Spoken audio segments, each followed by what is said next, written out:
Hello everyone, welcome to another edition of ShellBlack Whiteboard. I'm Shell Black, president of ShellBlack.com and Salesforce MVP. This topic is assets. Let's jump into it. So assets are used quite frequently by sales, customer service, and your back office. Assets are a standard object, comes out of the box with Salesforce, and being a standard object, we can add custom fields, validation rules, record types, multiple page layouts. So let's talk about how assets are used. So I've got a lot of use cases that might help you think about good ways to use assets. So probably the most obvious is that it'll allow you to track what you've sold to a customer, whether it's a laptop or a service or a product.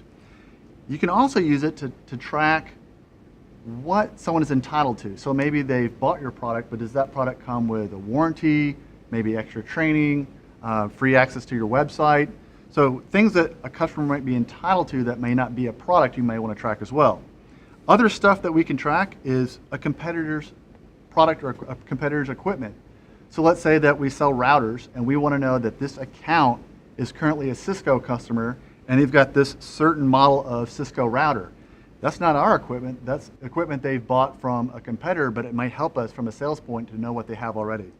Same thing with installed equipment.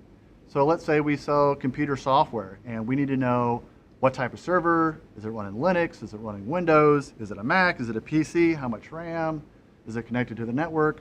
But we may want to track installed equipment at an account so we know what we can sell or can't sell. Another common use case is employee assets. So a lot of back office type of functionality here. You've got a new employee, you're onboarding them. Maybe you got to purchase them a laptop, get them a cell phone, buy some software, get them a key card so they can access the building. And you want to know who you've deployed that equipment to and what employee has that equipment. Real popular use case is customer service, where we've got a case and we have a lookup from the case to the asset.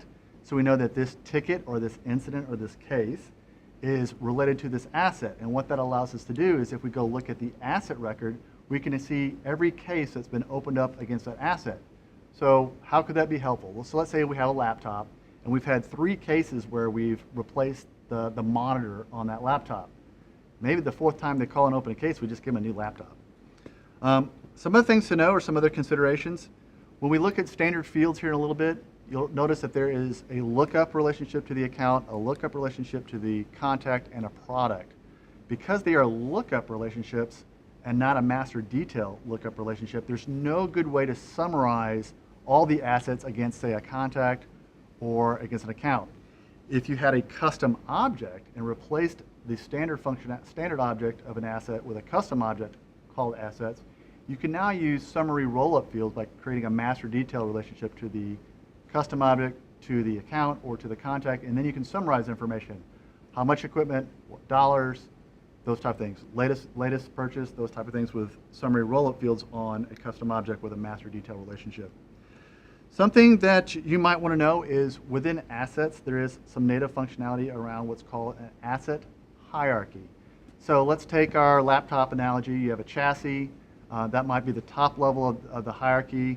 And below that, you may have a kind of a BOM or bill of materials that are the subcomponents inside that laptop. So you might have a chassis. Below that, the motherboard. Below that, this RAM, this processor, or this video card. So think of kind of a hierarchy of components on an item, so now you can track the different subcomponents all together in a kind of a family. Really good if you're doing manufacturing. A couple other things to know: that there were some limits that were in play that had been raised in the Winter 17, and the limits were more about how wide and deep and how many child records you could have in that asset. With Winter 17, they really cranked those limits up, so it's pretty powerful now. In Spring 15, they gave assets explicit security, so you can have OWDs, organizational wide defaults, on assets. Before, if you could see the account, you could see the asset, meaning that the security of the asset was controlled by the parent, the account. So if you made that connection between an asset and account, if you saw the account, you could see all the assets. Now it's got explicit security. You can mark assets down as private and hide it. So if you see the account, you don't have to see the assets. Last thing, something popular a lot of people do is you might want to have a lookup to a contract. So assets out of the box, as we'll see here in a second, are tied to accounts, contacts, and products, but some people will like to add a custom field and make it tied to a contract. So with that, let's segue into standard fields. Not surprising, there's a name. It's a free-form text. It could just be the name of the laptop. Here are our lookup fields that are tying the asset to other standard objects in the database, the account, the contact, and the product.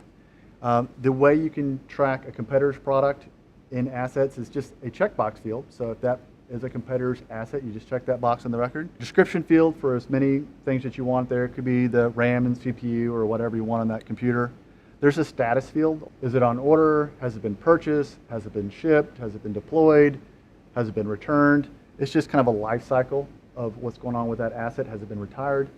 And then there are a lot of fields that you'll find on the asset that are really just attributes about that asset. Serial number, model number, install date, purchase date, and again, you can add as many custom fields, depending on the edition, to have additional attributes about that asset. So that's really it. That wraps up our introduction to assets. I hope you enjoyed that. If you have feedback for us or you want to reach out, you can hit me on Twitter, shell_black, or you can email us at whiteboard@shellblack.com. Thanks so much for tuning in, and we'll see you in a new episode.